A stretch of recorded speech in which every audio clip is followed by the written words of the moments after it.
Hello, everybody. It's the Gaming Optimist, and I'm talking about Pac-Attack, the last of the games that are in Namco Museum but not found in 50th anniversary.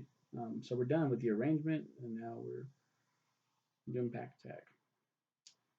Someone got the genius idea to mix Pac-Man and Tetris. That's right, these two video game giants got together and had a baby. I mean, not really, but basically. Instead of Tetraminos, there are ghosts, which you have to connect by color. Then Pac-Man would drop and eat the ghost, and the pattern you've laid said ghost out, but by color.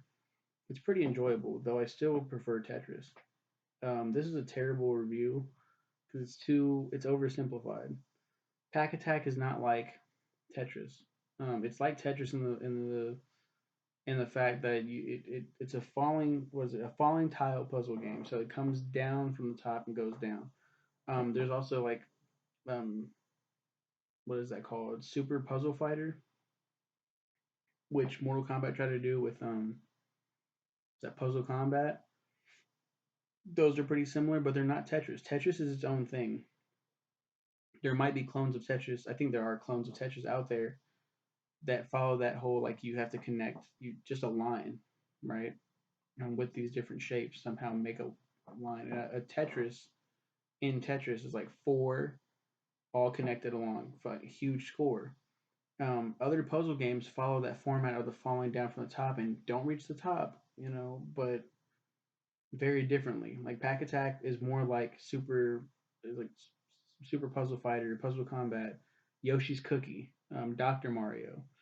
Those are games where you have to connect. There's like two different colors and you have to flip them and shit like that. Those are more common than the Tetris clones, I would say. Tetris is just Tetris. You're gonna get a Tetris. Was it Tetris 99? You're gonna get a Tetris fucking attack. You're gonna get different versions of Tetris, but you're not gonna really get games like this. Like Pack Attack is not fucking Tetris meets Pac-Man. It's just a Pac-Man puzzle game.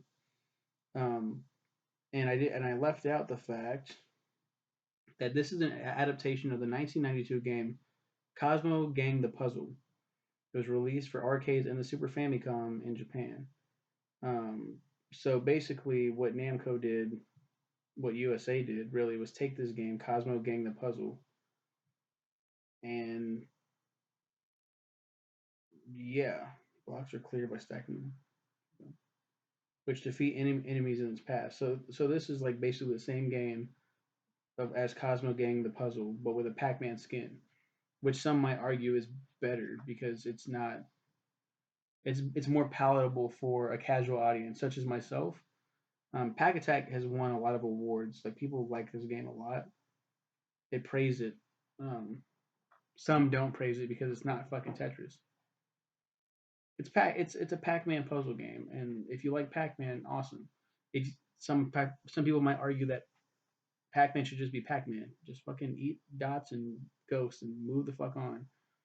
Um, but as we'll talk about in the future, that's not necessarily the case. Pac-Man is a giant in the video game industry, and there are going to be multiple versions and remakes and different iterations of the Pac-Man property.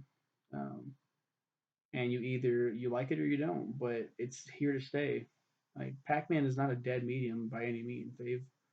Pac-Man has done so much, and it will always pop in, always be iconic. A little fucking orange pizza slice, the waka waka waka, the sound, it's always gonna remain, which is crazy to think about. Like when people think about video games, if you bring up Pac-Man, you're probably gonna like, I know what Pac-Man is.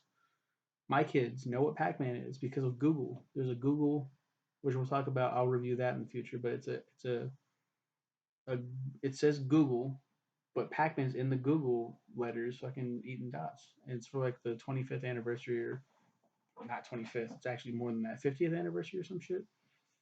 Um, but that's because of that. My daughter, who is going to be going to be 6 this year, she knows what Pac-Man is, and I didn't have to explain to her what it is. Like she just knows. Like, oh, it's Pac-Man, Dad.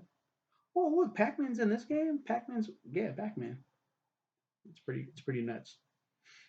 I went off on a little bit of a tangent there with Pack Attack, but it's all right. It's a fun game. You can pass the time with it, but it's no Tetris. That's it for my review on Pac-Attack. I hope you guys enjoyed it. Um, I don't know what I'm reviewing next week, but it's not gonna be a classic one. It's not gonna be. We're off of Namco Museum. Oh, that's gonna be fun. I don't even know if I can fucking review that. Yeah, I think I can. I don't know if I can. You guys have a good one. Okay, bye now.